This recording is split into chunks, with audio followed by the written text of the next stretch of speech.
Entretanto, é importante nós lembrarmos que ele fala de coisas muito importantes aqui, muito relevantes, que não estão somente no contexto da homossexualidade, da imoralidade sexual, mas muitas coisas que são construídas dentro de nós e que nós precisamos entender porque são a vontade de Deus.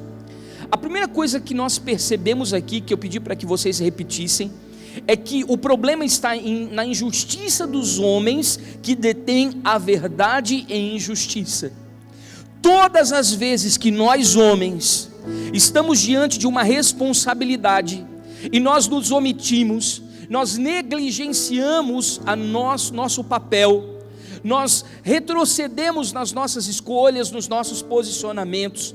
Todas as vezes que nós não cumprimos com a nossa função dentro da nossa família, nós estamos detendo a verdade e provocando a injustiça.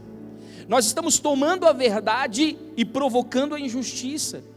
Todas as vezes que um homem omisso, ele se levanta, nós entendemos que ele obstrui a passagem de Deus naquela localidade.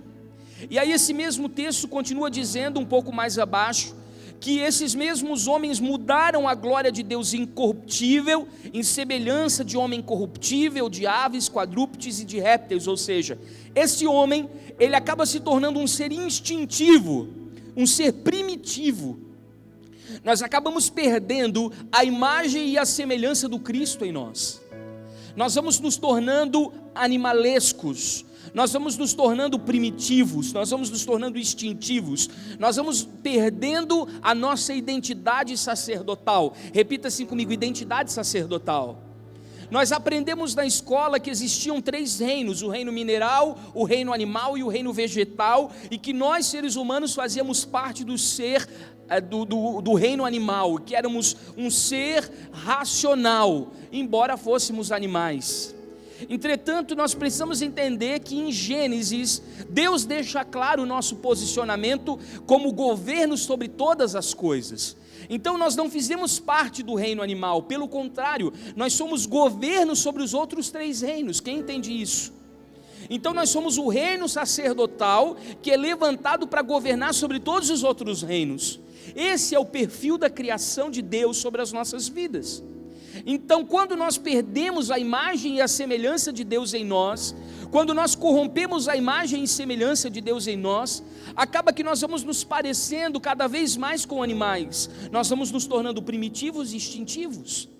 E aí a Bíblia continua dizendo o seguinte, que esses homens também, eles serviram muito mais a criatura do que o Criador, ou seja, quando nós colocamos as pessoas na frente de Deus, quando nós acabamos sendo desgovernados pela vida, ou seja, ao invés de Deus governar sobre a nossa vida, de Deus ser a prioridade sobre a nossa existência, acaba que nós nos prostramos diante de tantas outras coisas que na verdade não são o Criador, são criações, são criaturas. Quantos estão entendendo?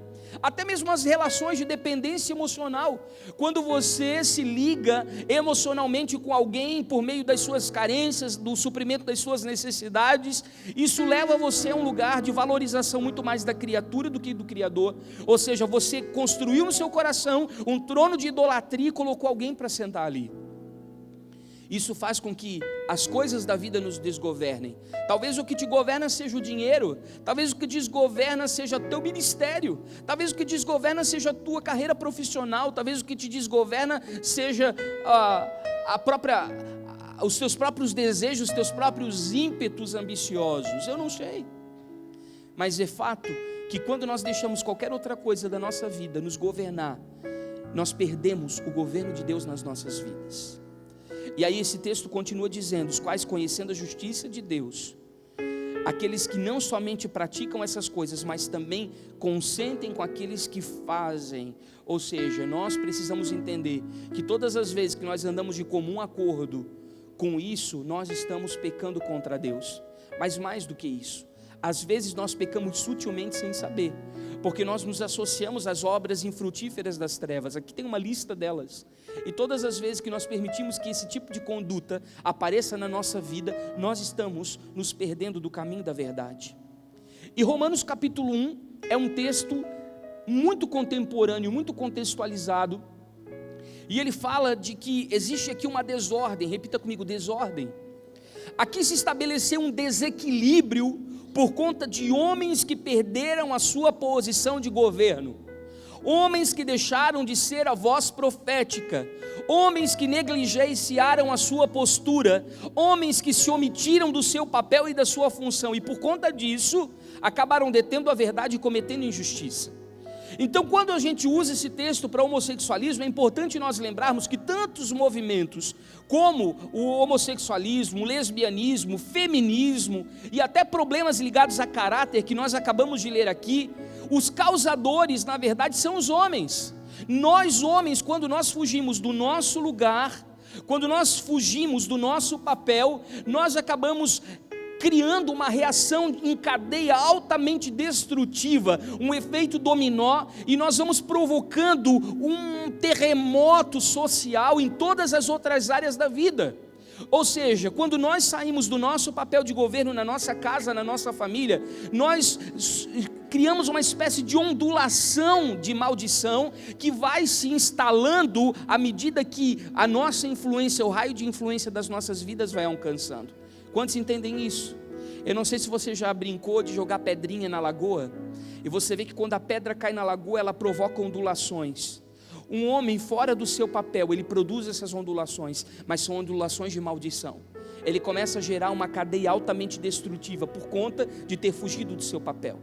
Então, masculinidade, para a gente entender, não é somente uma questão fisiológica. Você não é homem porque nasceu macho. Muito pelo contrário, nós falamos aqui nesses dias que Deus nos faz macho e fêmea, mas para nós nos tornarmos homem e mulher, nós precisamos ser desenvolvidos pelo Espírito Santo, porque somente Ele tem a forma exata, que é a forma de Jesus, para formar em nós o caráter de Cristo. Então faz parte de um processo nosso de regeneração. Por quê? Porque nós homens, nós somos o reflexo do caráter masculino de Deus. Como é que é isso, pastor? Simples. Deus, em alguns momentos, Ele se mostra como uma mãe. Ele diz assim: ainda que a tua mãe se esqueça de ti, eu ainda jamais me esqueceria de você. Ele diz que muitas vezes Ele gostaria de adejar Jerusalém, ou seja, Israel, como uma galinha adeja os seus pintinhos. Ou seja, Ele também se mostra de forma matriarcal. Mas quando nós olhamos para Deus, a primeira figura que nos aparece é a figura de pai, é a figura de governo, é a figura de Senhor, é a figura de um homem. Então nós refletimos o caráter masculino de Deus. Portanto, quando nós estamos vinculados ao nosso papel, exercendo a nossa função de governo dentro dos nossos lares, nós estamos sendo a figura de Deus como pai, como rei, como senhor, como varão, que nós acabamos de ver hoje pela manhã, que a palavra varão, que significa senhor respeitável, ou seja, nós estabelecemos o governo do reino, porque nós somos o reflexo de todas essas nuances da multiforme graça de Deus, ou seja, nós transferimos, nós transmitimos a imagem do Deus verdadeiro através de nós. Esse Deus invisível, Ele toma forma através de homens que se alinham à sua vontade. Quantos estão me acompanhando nisso? Prova disso é que na formação de Adão, Deus ele lhe sopra nas narinas o fôlego de vida e transfere para ele a sua imagem e a sua semelhança. E em Jesus, essa semente que, na verdade, quando Deus ele forma Adão do pó da terra, do barro, e ele sopra nas suas narinas, ele faz esse primeiro Adão vir como um homem. E quando esse homem cai, esse homem peca, há uma palavra liberada para ele, dizendo que da semente da mulher surgiria um que pisaria a cabeça da serpente. Então eu entendo que Maria ovulou.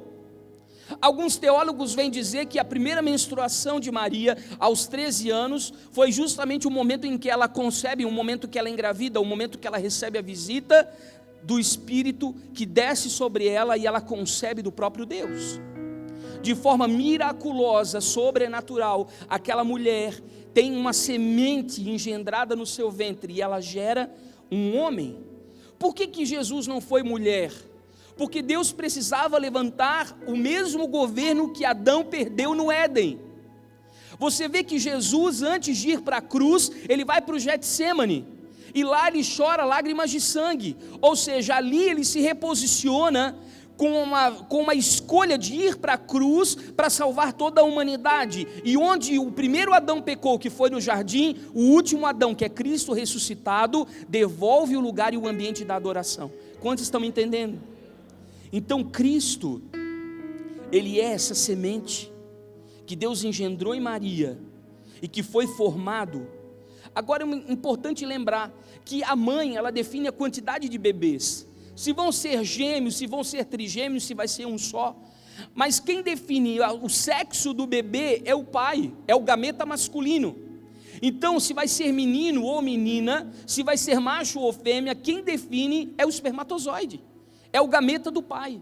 Então você acha que aquela semente que veio de Deus, que é o próprio sangue de Deus, porque aquele que perdoou pode, aquele que foi ofendido só pode perdoar. Então vem essa semente de Deus, é engendrada no ventre de Maria, e essa semente é uma semente de gameta masculino. Por que não veio uma mulher? Por que veio um homem? Porque justamente Deus queria devolver o governo que foi dado ao homem. Você pode brigar comigo e dizer: pastor, essa palavra é altamente sexista, é uma palavra machista. Não, não é. Deixa eu explicar. Não é uma prerrogativa da mulher estar submissa ao homem, não. Toda a criação está debaixo do governo do homem, e isso para nós é uma responsabilidade. Então nós precisamos entender que uma palavra mal colocada, uma atitude mal cometida pode causar um dano astronômico na vida da nossa família e no lugar onde Deus colocou os nossos pés para serem plantados, seja no seu ambiente profissional, seja na sua vida ministerial, onde quer que você esteja. Quantos estão me acompanhando nisso? Então nós precisamos entender com responsabilidade o lugar em que Deus nos coloca. Mas eu vejo que hoje os homens estão perdidos, eles não têm consciência dessa responsabilidade, eles estão perdidos muito mais buscando a masculinidade, mas por quê? Eles deveriam estar buscando Deus. Repita assim comigo, homem: eu deveria buscar Deus, ao invés de buscar a masculinidade. Sabe por quê? Porque a verdadeira virilidade, ela está no Senhor. Quando eu me relaciono com Deus através do Espírito Santo, e eu permito que a imagem de Cristo seja gerada em mim, então eu me torno imagem e semelhança dele, e a verdadeira masculinidade ela aparece. Isso vai tomar forma a partir do momento em que eu me relacionar com o céu. E aí existe uma coisa da natureza básica nossa, do universo masculino, que começa a ser resgatado a partir desse processo de relacionamento com Deus. Existe dentro de nós, homens, uma partícula divina que Deus colocou dentro de nós, que vai readquirir vida a partir da regeneração, ou seja, é um trabalho do Espírito Santo no nosso caráter, é um poder dado a cada homem que é capaz de nos mover de uma forma particular, singular, ímpar, que é exclusiva do universo masculino. E não adianta, sabe o que acontece? As mulheres hoje, por conta do feminismo, estão feminilizando os homens. Não adianta, você vai brigar eternamente com uma concepção completamente diferente do que a sua. Nós nunca vamos conseguir entender você na plenitude. Por isso que a Bíblia diz: maridos, amai vossas mulheres, não entendei. Porque nós somos diferentes. Repita comigo: nós somos diferentes. E viva a diferença. Os ativistas da sexualidade dizem que eles levantam a bandeira da diversidade. Mentira! A verdadeira bandeira da diversidade quem levanta é Deus há muito tempo, porque Ele criou homem, homem, e mulher, mulher, que é uma coisa mais diversa do que um homem e uma mulher, gente. É completamente diferente e diverso. Isso é perfeição. Então nós entramos num lugar em que o verdadeiro homem hoje ele está em extinção. Por quê? Falta de Deus. Nos Estados Unidos hoje já tem um movimento de feminilização do homem, ou seja, as mulheres colocam terno e gravata, laptop debaixo dos braços, vão para grandes centros econômicos ganhar dinheiro, e os maridos ficam em casa cuidando dos filhos e pilotando fogão. Trocaram-se os valores. E pensa comigo, uma nação que exportou missionários para o mundo inteiro. Hoje nós estávamos conversando, eu e o pastor Dinho, sobre os professores da faculdade teológica, que eram professores americanos, porque os Estados Unidos exportou missionários cheios do Espírito Santo para todas as nações. Hoje, essa nação é a nação que mais nos envergonha, porque quando nós olhamos nos noticiários, é pai contra filho, filha contra pai, irmão contra irmão, pessoas assassinando outros nas escolas. Não perde nada para a violência do Brasil. Muito pelo contrário, nós exportamos as ideias de lá, mesmo as piores. Por quê? Porque a família perdeu a sua identidade. A família perdeu as suas funções, a família perdeu os seus papéis, porque o homem saiu do governo. E masculinidade espiritual, ela está voltada para 3 fatores, repita comigo, 3 fatores. Quando é que se conhece um homem de verdade? Primeiro, caráter cristão, repita comigo, caráter. O que é o caráter cristão? Não tem a ver com a sua personalidade, tem a ver com os seus valores éticos e morais, mais do que isso. Mais do que isso, o centro da Grécia era um fórum, o centro de Jerusalém era um templo. O que eu quero dizer com isso? Que o caráter cristão, ele é movido pela santidade, ele não é movido somente por padrões éticos e morais. Um homem de Deus, ele é um homem santo, ele não é apenas um homem moral e um homem ético, ele faz isso por santidade, porque o caráter de Deus está impresso nele. E caráter cristão, meu irmão, é você ser confundido com Jesus. Será que as nossas esposas podem enxergar Jesus nas nossas vidas? Será que as nossas esposas enxergam Jesus no nosso falar, no nosso proceder, no nosso agir, na nossa conduta? Nós estamos do lado dela nessa noite. Será que elas conseguem enxergar em nós a vida de Cristo? A segunda coisa é a autoridade, repita comigo, autoridade. E autoridade, biblicamente, não quer dizer poder. Poder você recebe para exercer sobre alguém. Autoridade você recebe para fazer-se alguém que vai servir de apoio. Ou seja, quando você recebe autoridade, você recebe para servir os outros. A autoridade dada por Deus é para promover os nossos filhos, promover a nossa esposa, promover a nossa família. Nós somos aqueles que vão pavimentar um lugar para que a nossa família possa decolar. Isso parte do homem, não parte da mulher. A mulher foi levantada para edificar a casa. Agora o homem continua sendo a cobertura. Se nós fôssemos fazer um desenho, talvez a base seria Cristo, porque ele continua sendo o fundamento, a rocha viva. As mulheres seriam as colunas da casa que sustentam essa obra, mas o homem continua sendo o telhado, que impede a chuva e a tempestade de adentrarem. Ele continua sendo a segurança, ele continua sendo a proteção, ele continua sendo a direção, aquele que traz a base de segurança para o seu lar. E nós precisamos entender algo: autoridade é sempre dado em favor de alguém. Repita assim comigo: a autoridade que eu recebi, homens, foi me dada para eu servir a minha casa. Terceiro ponto, sabedoria divina. Repita comigo, sabedoria. Sabe o que é sabedoria divina? É você saber de coisas que você não saberia se você não estivesse na presença de Deus. Explico. Eu tenho um conhecido nosso que todas as vezes que ele tem que fechar um grande negócio, ele fica em casa para orar. E dependendo do que Deus sinaliza para ele, ele fecha ou não esse negócio. Hoje, ele já tem praticamente um império construído. Ele tem praticamente, sabe, ele é muito bem sucedido, próspero naquilo que ele desenvolve. Por quê? Porque ele faz isso na base da oração. Sabedoria é viver de revelação. Sabe o que acontece conosco, homens? Nós somos afoitos, queremos fazer as coisas no nosso tempo e na força do nosso braço e não consultamos a Deus. Sabedoria é consultar a Deus o tempo inteiro, isso é temor, o princípio da sabedoria. É colocar Deus primeiro, o que ele pensa, o que ele quer, o que ele deseja, será que isso é da vontade dele? E aí, tendo uma resposta, nós precisamos nos movimentar, esperar Deus falar. Repita comigo: caráter cristão, autoridade e sabedoria divina. E sabe de uma coisa? Hoje nós estruturamos a nossa vida de acordo com o perfil mundano. O perfil mundano do homem é completamente corrompido e ele não expressa o que Deus é. Primeiro, o homem mundano, ele é mulherengo, ele tem que sair com todas, ele tem que ter o maior número possível de mulheres. Segundo, ele é o cara que bebe todas, é o cara cachaceiro que ainda consegue trazer o carro para casa dirigindo. É o cara violento, aquele que não traz desaforo para casa. Aliás, lá fora, ele arruma problema e quando a coisa fica feia, ele corre para casa. Ele vai descontar em quem? Na mulher e nos filhos.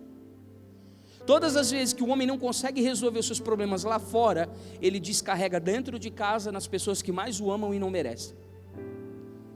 A gente acaba vivendo esse tipo de realidade. Por quê? Porque o homem do mundo, ele é fraco de caráter. E às vezes nós construímos a nossa vida pautada nisso. É uma coisa interessante que às vezes é até sutil para nós. Deixa eu explicar algo para vocês. Eu vejo às vezes os pais cuidando das filhas, para que as filhas casem donzelas, para que as filhas casem virgens, para que as filhas sejam levadas ao altar de forma pura. Mas eu não vejo os pais cuidarem dos meninos, para que isso também aconteça. Qual é a diferença? Os meninos também não podem ir para o altar puros? Os meninos não podem ir para o altar virgens? Os meninos não podem ir para o altar sem nunca ter tido um contato sexual? Por que nós ainda temos dentro de nós esse sentimento de que se os nossos filhos forem mulherengos e eles tiverem várias namoradas, ou se acontecer qualquer coisa, eles estão na verdade provando que são homens? Que tipo de prova de masculinidade é essa? Que quebra a santidade de Deus. Às vezes a gente tem um tipo de trato com as mulheres e tem um trato completamente diferente para os homens, quando na verdade santidade é para ambos os sexos. E às vezes nós precisamos fazer uma revisão sobre qual é a pressão que o sistema gera em nós. Sabe qual é o problema, gente? Os homens, nós homens, nós ainda temos vários problemas de comparação e de competição, porque o homem por si só ele é competitivo, então ele se compara. E sabe o que acontece? Não acha que só a mulher se compara não, porque o homem também se compara. Então quando ele olha lá no mundo, lá fora, as pessoas ganhando muito dinheiro, sendo bem-sucedidas, sendo atraentes fisicamente, ele quer também reunir os mesmos padrões. Antigamente quem entupia as academias eram as mulheres, hoje quem faz isso são os homens. Eu não tenho absolutamente nada contra você praticar um esporte, mas eu tenho contra o culto ao corpo. Quando você estabelece às vezes que aquilo é tão importante para a sua vida quanto algo espiritual, por exemplo. Não que cuidar do corpo não seja espiritual, mas às vezes as pessoas têm um culto, gastam horrores de dinheiro com suplementos e com vitaminas e com academia e com injeções e com, sabe, para ficarem fortes, para se tornarem atraentes fisicamente, e na verdade não tem nenhum tipo de observação ou de preocupação com a saúde. Na verdade é só imagem. Na verdade é só imagem. E sabe de uma coisa? Quando nós não conseguimos ganhar muito dinheiro, quando nós não conseguimos ser atraentes fisicamente, quando nós não conseguimos competir com o mundo, nós ficamos frustrados. E a nossa frustração é descontada em quem? Na nossa família, porque nós não conseguimos administrar as pressões do mundo e a gente acaba explodindo no lugar errado, justamente com as pessoas que não merecem, porque são as pessoas que mais nos amam. Afinal de contas, meu irmão, quando você perder o trabalho, quem é que vai ficar do seu lado? A sua esposa. Quando você perder a saúde, quem é que vai ficar do seu lado? A sua família. Quando você passar por um período difícil, quem é que vai estar sustentando a corda ali com você? Aquelas pessoas que estão com você desde o início, essas pessoas que têm uma aliança com você. Então elas não merecem que agora você descarregue sobre elas toda a sua frustração, a sua ira, as suas comparações, suas competições, suas insatisfações pessoais, não podem ser despejadas nas pessoas que mais te amam. E por conta disso nós estamos vivendo uma falta de homens, é uma crise de falta de homens. Por quê? Nós somos uma geração sem história. Se nós buscarmos nos álbuns de família fotos de pessoas que vieram antes de nós e que disseram sim para Jesus e que mudaram a história da nossa geração, dificilmente nós vamos encontrar uma pessoa. Isso quando a gente tem na foto de família a imagem de um pai.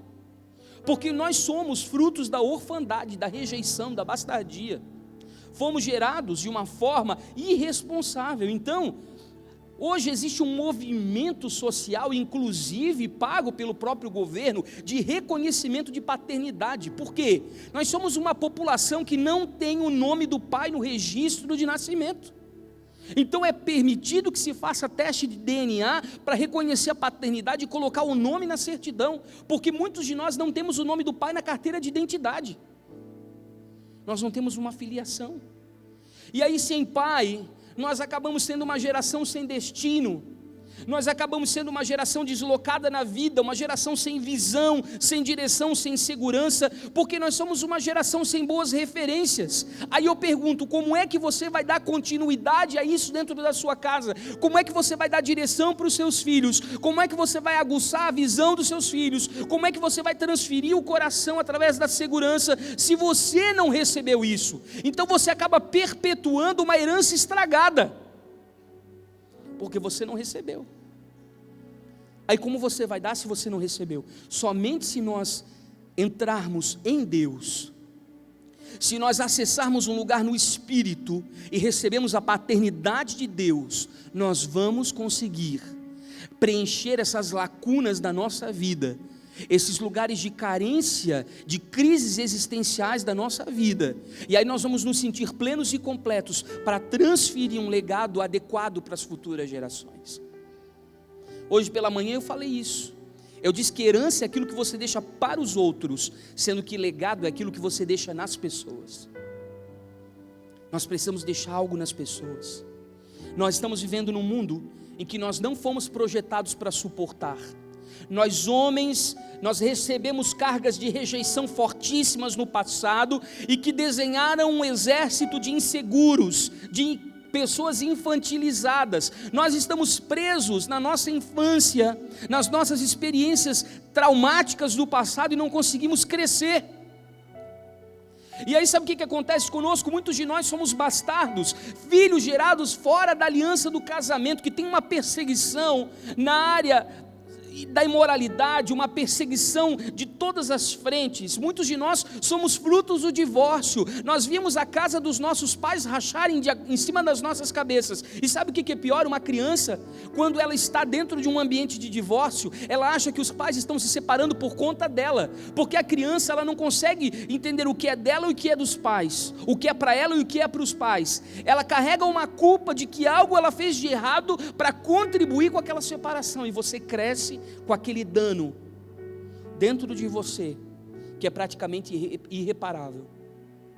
Muitos de nós fomos violentados, não apenas fisicamente, nem apenas sexualmente, mas às vezes por palavras. Recebemos palavras fortíssimas, que são um eco na nossa cabeça, um X marcado nas nossas costas, e agora que nós crescemos, todas as vezes que a nossa imunidade emocional baixa, esses pensamentos do passado, eles vêm na nossa cabeça, tentando nos perturbar e nos tirar de linha. Muitos de nós realmente fomos abusados sexualmente, e sabe de uma coisa? Nós nunca contamos isso para ninguém, nós nunca compartilhamos o nosso testemunho com esposa, nós nunca compartilhamos esse testemunho com um pastor, com um líder, nós nunca abrimos o nosso coração para ninguém. Por quê? Nós ainda estamos presos nesses ambientes de ferida, aí nós nos tornamos compulsivos por academia, compulsivos por compras, compulsivos por pornografia, porque nós temos que destravar, despressurizar essas frustrações em algum lugar, e a gente acaba levando isso para o ambiente do pecado. Isso é o que? Infantilização, porque nós não conseguimos encontrar um lugar de maturidade. Maturidade é a responsabilidade que você tem de suportar os ataques da vida, sem correr para fugir para o pecado, sem ter subterfúgios que vão fazer você se alimentar da mentira.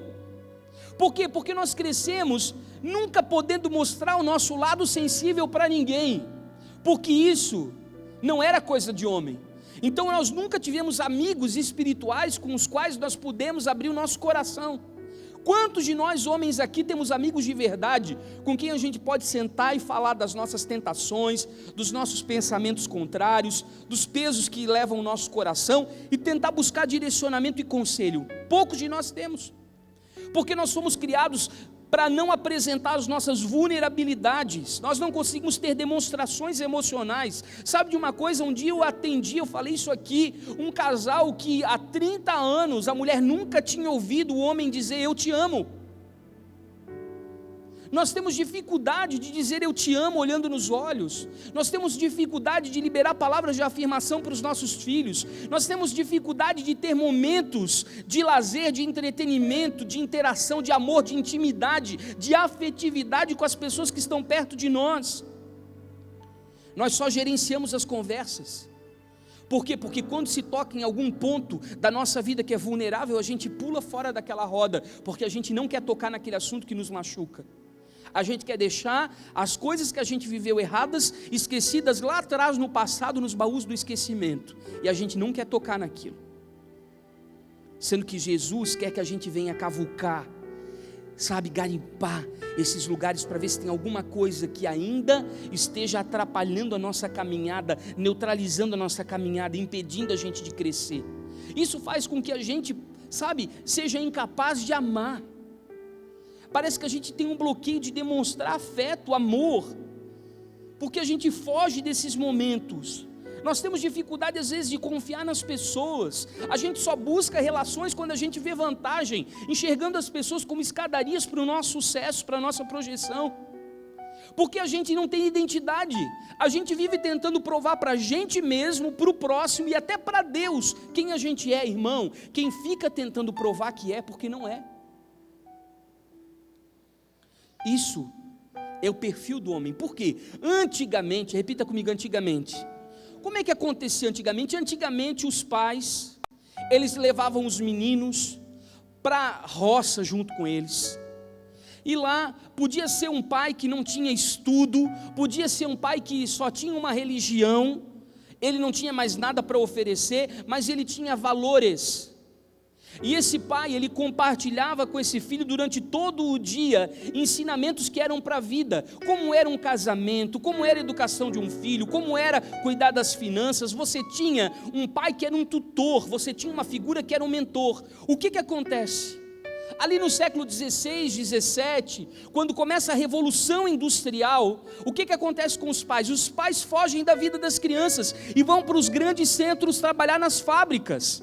E agora eles não voltam mais para ter relacionamento com os filhos. E mais tarde então acontece a grande revolução, a grande invenção das creches, porque agora as mulheres também têm que sair de casa para trabalhar. E agora essa criança já não tem mais nem a figura do pai, não tem mais a figura da mãe, porque tanto o pai quanto a mãe passam horas no ambiente de trabalho sem ter qualquer tipo de interação com seus próprios filhos. Aí o que aconteceu com os garotos dessa última geração? Eles não aprenderam a ser homens de verdade. Por quê? Porque não tinha nenhum homem moralmente equipado, estável, santo, para ensinar o que é ser homem no padrão de Deus. Porque os homens se afastaram uns dos outros, daí a masculinidade de verdade se perdeu. Gente, para aprender a ser homem, um indivíduo ele precisa de horas de interação com outro homem que seja mais velho, que seja maduro, que seja experiente, que seja bem equipado moralmente, uma pessoa equilibrada. Então em algum lugar o homem de verdade se perdeu. O compromisso com a masculinidade dos nossos filhos acabou se perdendo. Até mesmo para passar o que há de sagrado na própria sexualidade. Sabe qual é a melhor aula de sexualidade? É um filho olhar para o pai e para a mãe e ver que o pai ama a mãe perdidamente. Se esse filho enxergar o pai dando carinho, dando atenção, dando afeto, tendo demonstrações de amor, não precisa de outra aula, porque ali ele tem a imagem de um homem que se sente completo com uma mulher que para ele é suficiente. Isso é saudável. Os filhos precisam ver pais que tenham relacionamentos saudáveis com as suas esposas, que participem ativamente das suas vidas, pais que tenham irmãos de fé, que tenham amigos, que ponham amor no seu trabalho. Sabe o que acontece conosco? Nós reclamamos de tudo, murmuramos de tudo, blasfemamos de tudo. A gente chega em casa chutando balde, chutando cachorro, reclamando de tudo, reclamando do chefe, reclamando do ambiente. Que tipo de amor pelo trabalho os nossos filhos estão aprendendo? Quando eles crescem, se tornam preguiçosos e malandros. É aquele filho de 2 metros de altura, com 108 quilos, 110 quilos, e que na verdade é uma criança, porque ele não gosta de trabalhar, porque o pai uma vida inteira falou mal do trabalho. Nós não temos amor pelo que nós fizemos, nós não somos gratos pelo salário que a gente traz para casa, nós não somos agradecidos pela oportunidade, pelo privilégio que Deus nos dá de podermos trazer o pão para a nossa mesa. Nós precisamos urgentemente nos libertar da solidão, porque nós nos isolamos. A Bíblia diz que aquele que se isola insurge contra a verdadeira sabedoria, porque nós somos solitários. Sabe o que tem acontecido hoje? Primeiro, casamentos tardios. Primeiro eu vou estudar, primeiro eu vou concluir a minha vida, primeiro eu vou comprar a minha casa, primeiro eu vou comprar meu carro. E isso tanto vale para meninos quanto para meninas, porque a menina, ela escutou uma vida inteira a mãe dizer o seguinte: minha filha vai estudar, vai fazer a faculdade, porque eu dependi uma vida inteira do teu pai. E o homem é assim, quando eles cansam, eles balançam a calça e eles vão embora, e você fica chupando o dedo, com a mão na frente e outra atrás. Não faz igual a mim, que nunca tive profissão e fiquei dependendo do teu pai uma vida inteira. Aí o que acontece com você? Você é treinada não para ser dona de casa, não para ser mãe, não para ser esposa, não para cuidar de um lar. Você é treinada para ser uma profissional de mercado. Aí quando você casa, que você cai para dentro de uma família, você não sabe nem como cuidar do seu casamento, porque você não foi treinada para aquilo, porque as informações que a sua mãe trouxe para a sua mente sempre foram informações distorcidas sobre o relacionamento, sobre o matrimônio, sobre o casamento. Quantos estão me entendendo? E além do casamento tardio, nós temos a busca pelo poder e pelo sucesso. Então a prioridade não é a família, a prioridade é o poder e o sucesso. Eu vejo até que os casamentos acontecem hoje praticamente como uma sociedade. Eu vejo o seu currículo, você vê o meu currículo e a gente casa, porque juntos a gente vai construir um império. E aí o que acontece mais tarde, gente? O crescimento do divórcio, porque os bebês vêm, já as mulheres já não têm mais paciência, os bebês vêm, os homens já não têm mais tempo, e os filhos são criados e terceirizados pelas escolas, porque não tem mais a figura do pai e da mãe na família. Nós precisamos voltar os nossos olhos para o nosso lar. Repita assim comigo: eu preciso voltar meus olhos para o meu lar. Eu preciso de 2 casais aqui na frente.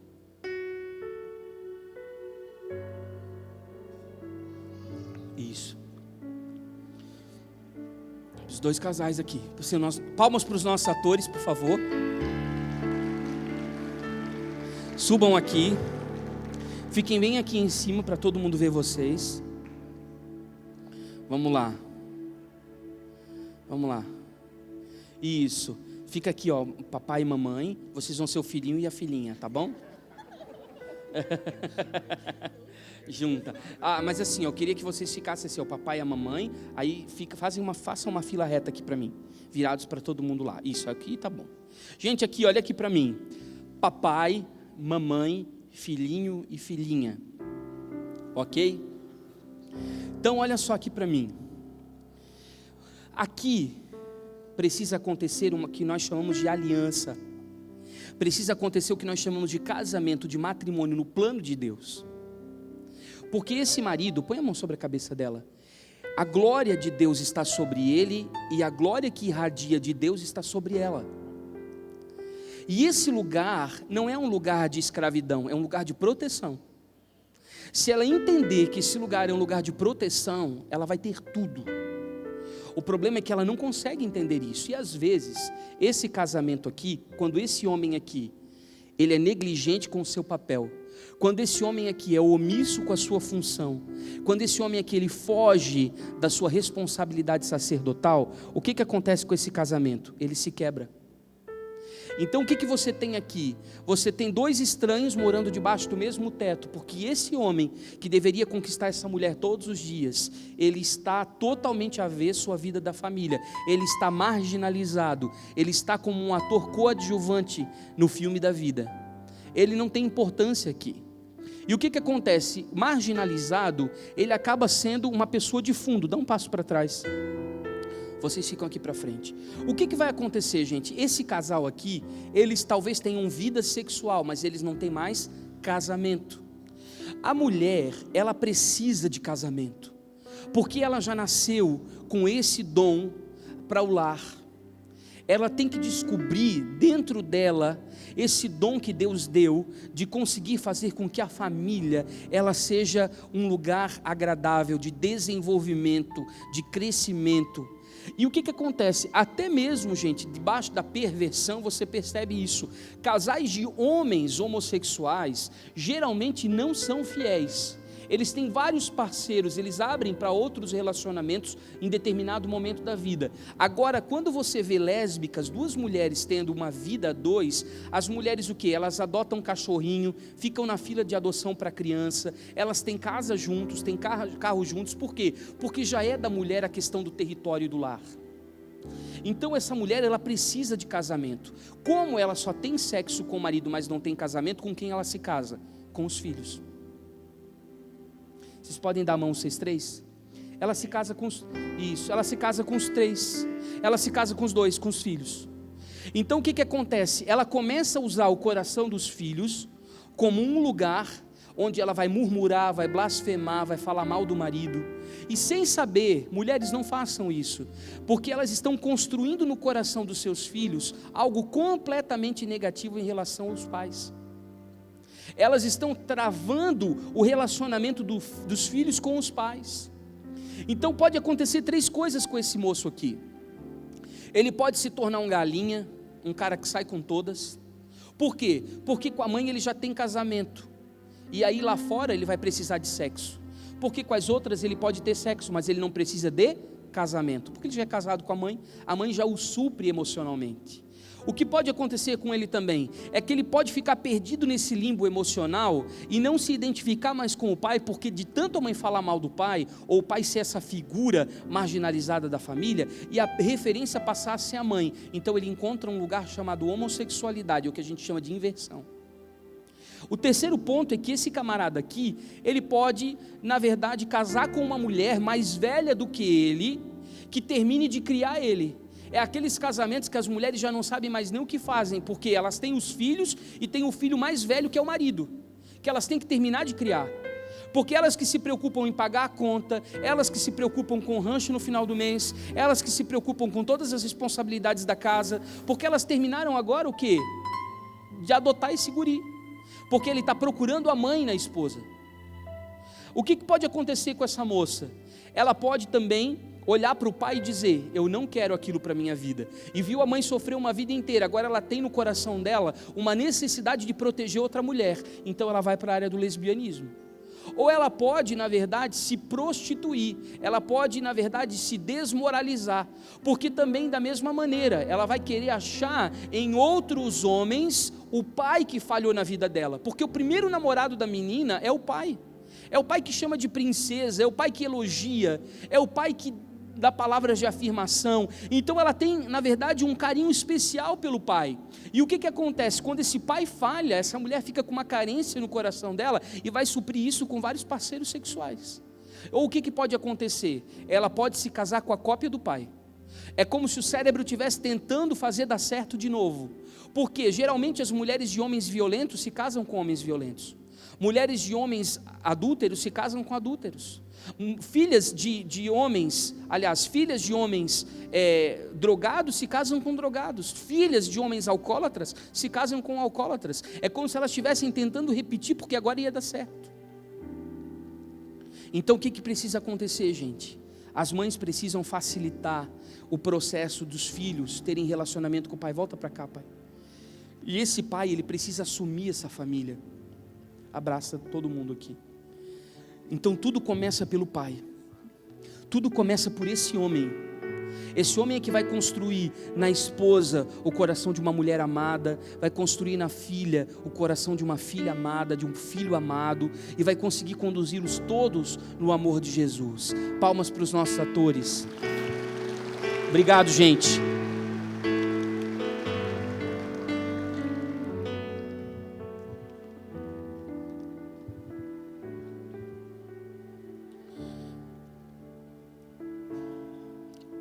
Existe hoje a marginalização do homem. Repita comigo: marginalização do homem.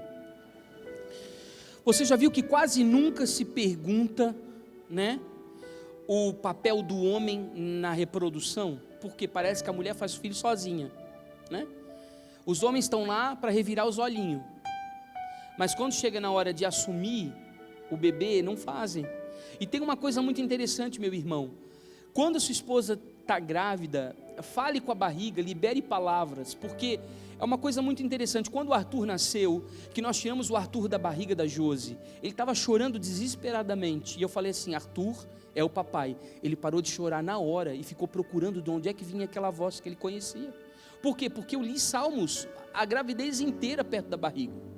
Ele sabia que ele conhecia aquela voz de algum lugar, era familiar a ele.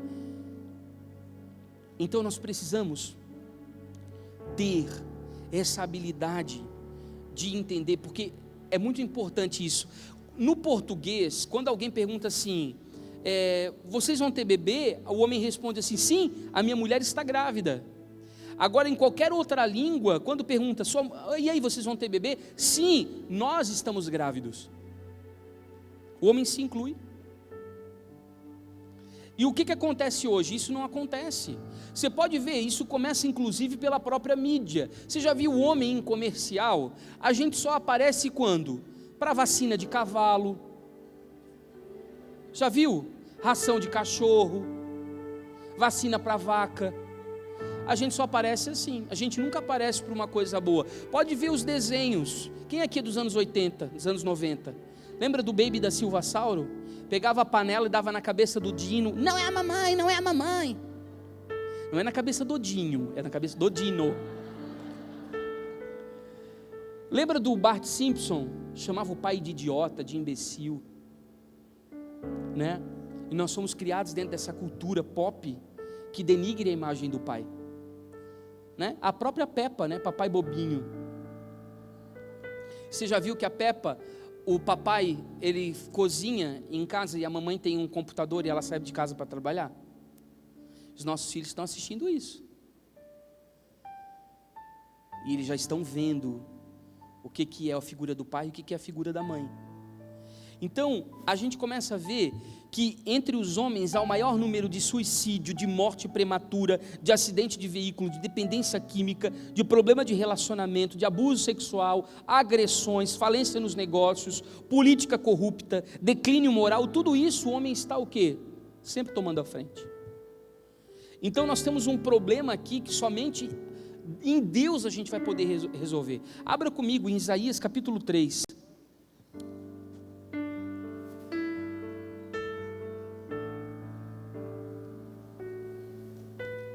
Essa é uma palavra profética para os nossos dias. Isaías capítulo 3 diz assim: porque eis que o Senhor dos exércitos, tirará de Jerusalém e de Judá o sustento e o apoio, e todo o sustento de pão e todo o sustento de água, o poderoso, o homem de guerra, o juiz, o profeta, o adivinho e o ancião, o capitão de 50, o homem respeitável, o conselheiro, o sábio entre os artífices, o eloquente orador. Eu dar-lhe-ei meninos por príncipes, e crianças governarão sobre eles. E o povo será oprimido, e um será contra o outro, e cada um será contra o seu próximo. E o menino se atreverá contra o ancião, e o vil contra o nobre.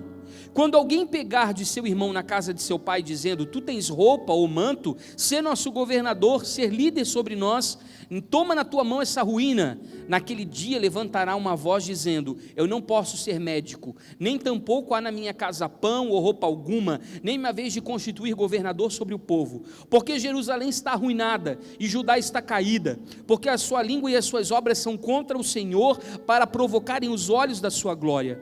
O aspecto do seu rosto testifica contra eles, publicam seus pecados como Sodoma, não os dissimulam. Ai da sua alma, porque fazem mal a si mesmos. Dizei o justo que bem lhe irá, porque comerão do fruto das suas obras. Ai do ímpio, mal lhe irá, porque se lhe fará o que as suas mãos fizeram.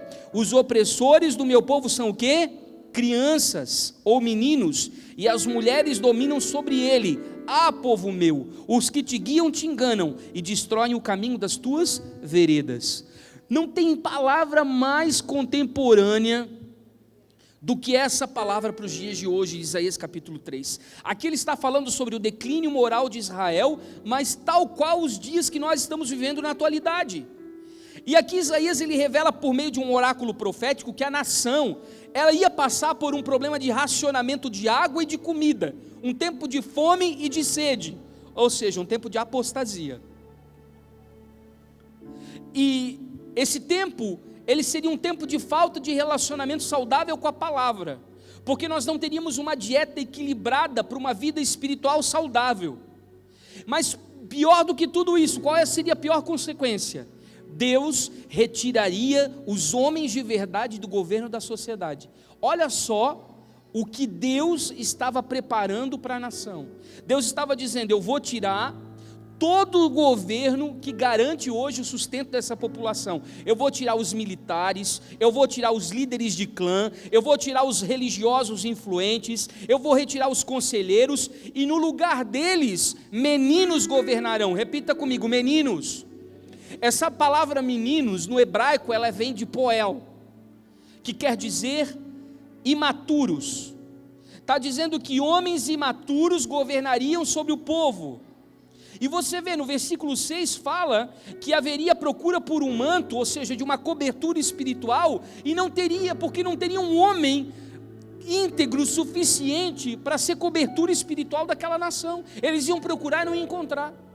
No versículo 9 diz que eles iam levar os pecados deles, tais quais em Sodoma, ou seja, o espírito da homossexualidade está aqui de novo aparecendo, a feminilização do comportamento masculino. Porque a palavra, gente, que fala sobre os efeminados não herdarão o reino dos céus, essa palavra efeminado, ela fala de um homem moralmente desequipado. Elas falam de um homem fraco de caráter, um homem que não tem virtudes de um homem de verdade, ou seja, de um homem que se adaptou a uma vida de mulher. Porque todas as vezes que a gente perde o nosso sacerdócio, a gente acaba tendo problemas sérios ligados à nossa identidade. E o versículo 12 diz: os opressores são crianças e mulheres governarão sobre a sua cabeça. Mulheres estão governando a família, mulheres estão liderando a casa. Por isso que a mudança precisa vir de cima. Volto a dizer, o homem é o teto do lar. Se de um homem que era Adão, Deus tirou Eva, Deus tirou a primeira mulher, e do segundo Adão, que estava lá na cruz, que é Jesus, o Senhor foi ferido no seu lado, com uma lança, e dele saiu sangue e água, e ali foi gerada a igreja. O que Deus espera? Que de nós homens, nós venhamos morrer para gerar uma esposa, segundo o padrão de Deus. Então não tem jeito, para gerar as nossas esposas, a gente vai ter que morrer na cruz, vai ter que ser ferido no lado, para que de dentro de nós, das nossas entranhas, Deus possa gerar uma esposa que seja adequada ao cumprimento do propósito dele para as nossas vidas. Nós exigimos que todos mudem, nós homens, mas nós continuamos sempre do mesmo jeito. E deixa eu te dizer, meu irmão, se o cabeça não mudar, mais cedo ou mais tarde vai acontecer uma revolução de baixo para cima, que vai te forçar a mudança. Por isso que os divórcios acontecem, por isso que os problemas de rebeldia dos filhos acontecem, por isso que a sua casa acaba sofrendo pesado retaliações, porque se você não toma a posição que você precisa tomar, quando você olha, já é tarde demais. Seu casamento já se foi, os seus filhos já se foram, e você está de braços cruzados esperando a vida acontecer, quando Deus já entregou tudo que você precisava para fazer essa liderança acontecer na sua casa. Não adianta, quem está no comando precisa se dispor a ser transformado, senão não vai ter esperança para a nossa família. Nossas esposas vão sofrer, nossos filhos vão sofrer, nossos ministérios vão sofrer, a sociedade vai sofrer. Por quê? Porque o homem precisa crescer para que todos cresçam. Mas os homens imaturos estão no governo. O que está acontecendo com a gente? Nós temos liderado sem autoridade, ou seja, nós não temos caráter nem moral para exigir dos outros, e a gente quer cantar de galo. Nós não servimos ninguém, a gente quer mandar em todo mundo, e com isso a gente trava a visão do nosso lar. Nós não temos uma visão. Quantos de nós estamos mudando o ano agora, estamos terminando um ano 9 e entrando num ano de casa 10, de casa 0, ou seja, está acontecendo uma mudança de ciclo. O que você tem planejado em Deus para os próximos 10 anos? Qual é a vontade de Deus para a sua casa? Você, homem, já tem isso bem claro? Você tem buscado o Senhor para saber o que o Senhor quer da sua família daqui a 10 anos? Qual é o futuro dos seus filhos? Nós não podemos achar que isso vai cair de mão beijada do céu. Às vezes nós bloqueamos até a unção, porque, sabe, quando nós não vencemos as nossas dificuldades, todo mundo que está com a gente padece. Porque a gente acaba projetando as nossas dificuldades na esposa, nos filhos. Todos eles têm dons incríveis, mas não conseguem destravar porque a gente não sai do lugar. As nossas esposas estão cansadas. Elas se tornaram, na verdade, viúvas de maridos vivos. Os nossos filhos são órfãos de pais vivos, estão vivendo como bastardos no deserto, porque nós não tomamos a nossa posição de pai, nós não trouxemos direção, não trouxemos proteção, não trouxemos segurança. E não adianta, maturidade espiritual não vai vir com os anos, maturidade espiritual não vai vir com as experiências, maturidade espiritual vai vir no dia que você escolher responder de verdade, com responsabilidade, ao convite de Deus para assumir o seu lugar. Deus está esperando que você assuma o seu lugar. Só que depois do pecado parece que o homem adquiriu um comportamento destrutivo. Toda vez que a gente é pressionado a assumir a nossa condição, sabe o que acontece?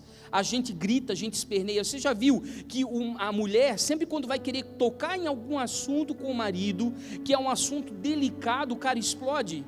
Isso é passividade pura, porque gritando você assusta ela e ela sai correndo. Ela não vai mais tocar naquele assunto com você. Aí você se resguarda, você se protege, porque afinal de contas ela não vai mais correr atrás de você para conversar sobre isso. Nós precisamos de homens de influência, com caráter refinado, que sejam um reflexo de Cristo, que tenham uma vida atraente, uma vida impactante, que mudem o ambiente, que atraiam o reino de Deus, que alinhem vidas ao propósito divino. Mas para isso nós vamos precisar mudar radicalmente de vida, porque nós estamos desencaixados do nosso papel. Nós somos Davis em armaduras de Saul. O gigante vai vencer, o caos vai se instalar, a crise vai acontecer.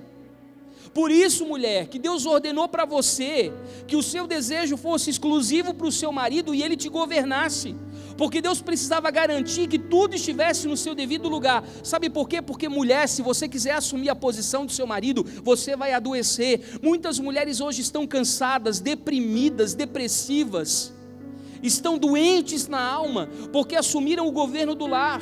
Aí você pode dizer, mas para toda Jezabel é necessário um Acabe. Eu não estou chamando as mulheres de Jezabel, até porque eu sei que essas mulheres assumiram o governo porque nós homens acabamos nos tornando passivos, e elas, numa ação desesperada, porque estão vendo a família ir para o buraco, elas têm que tomar as rédeas da casa.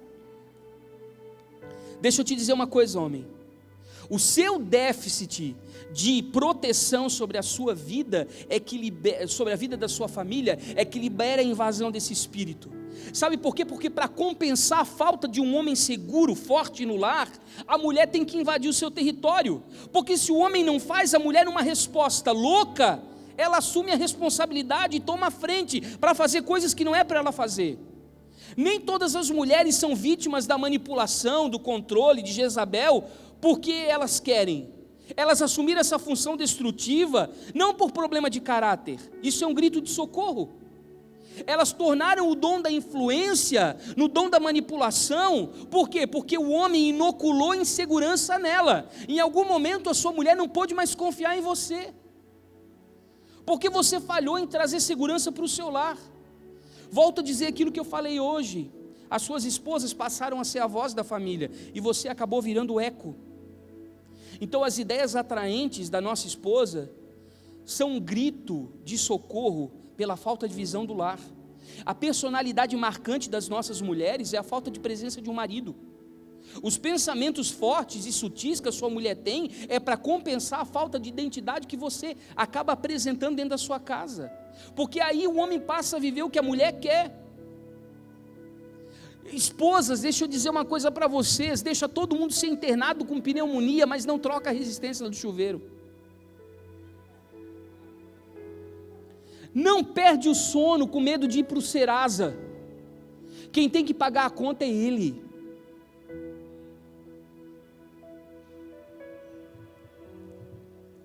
Não toma as rédeas da sua casa, porque eu tenho visto mulheres vencerem guerras contra o inferno através do quê? Do silêncio. Volte para o seu lugar. Deixa esse camarada se coçar. Deixa esse cara ser sacudido por Deus. Tira a sua mão. Você está cansada, está doente. Você está gritando por socorro. Você não aguenta mais tomar a frente. Você está cansada de receber sobre os ombros um peso que não é seu. Porque esse homem passivo que está do seu lado está mudando a sua submissão para a dominação. Você não tem estrutura espiritual, nem emocional e nem física para estabelecer o governo que é do seu marido. Você vai entrar num lugar que você vai se arrebentar, você vai ficar sobrecarregada e você vai mudar a verdade de Deus. Você vai ser um mau exemplo para os seus filhos.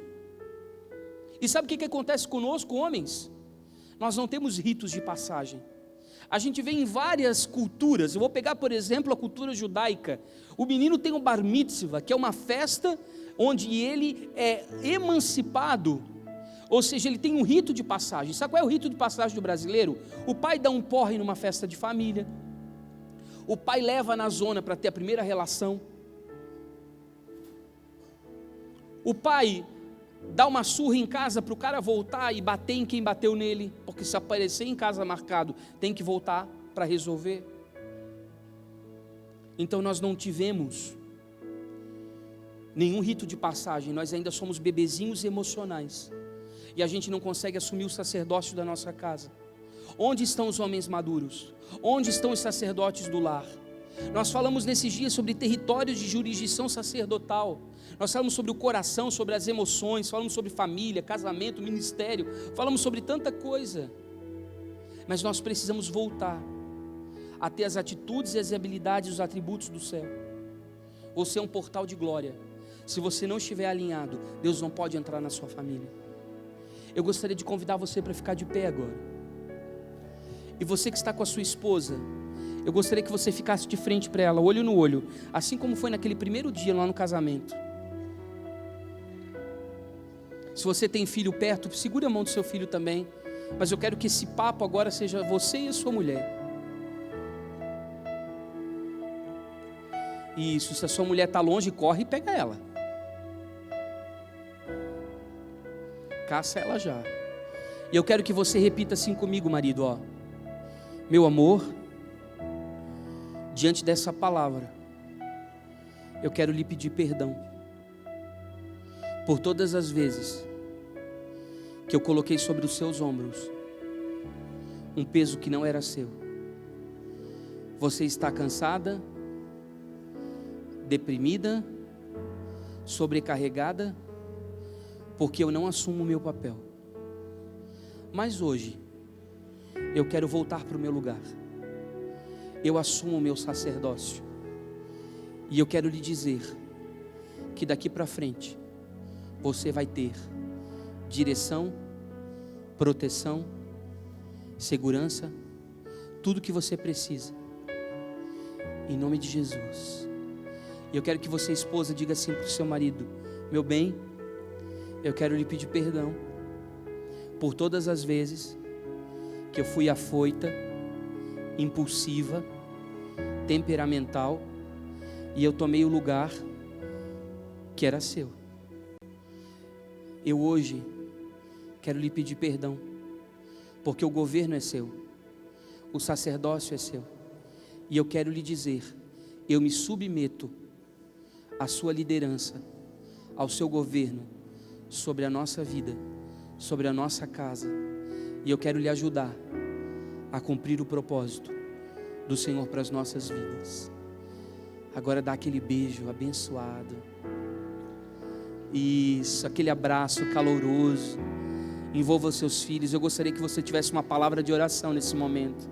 Você que está sozinho, se junte com outros irmãos, porque a Bíblia faz o órfão habitar em família, amém? Dê a mão para as pessoas que estão ao seu lado aí e ore juntos. Quero que você tenha uma palavra de oração. Você, pai, mãe, ore pelos seus filhos. Marido, ore pela sua casa, ore pela sua esposa. Comece a ministrar a vontade de Deus sobre a vida dela.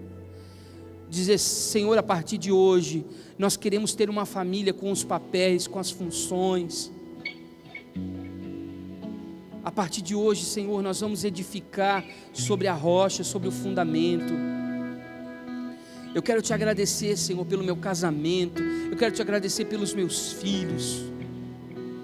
Em nome de Jesus. Em nome de Jesus. Comece a ministrar. Ministre o quanto é bom, o quanto é bom. Ore por essa pessoa, abençoe, libere palavras de bênção, decrete a bênção. Isso. Chorabastoribianda lavastoribicava lavagada lavaga. Chorobastoribianda reviocobagada lavaga. Aleluia. Aleluia. Aleluia. Aleluia. Aleluia. Sim. Abençoe. Abençoe. Deixe um legado. Marque o dia de hoje para que você lembre. Marque o dia de hoje para que você recorde, para que você possa lembrar.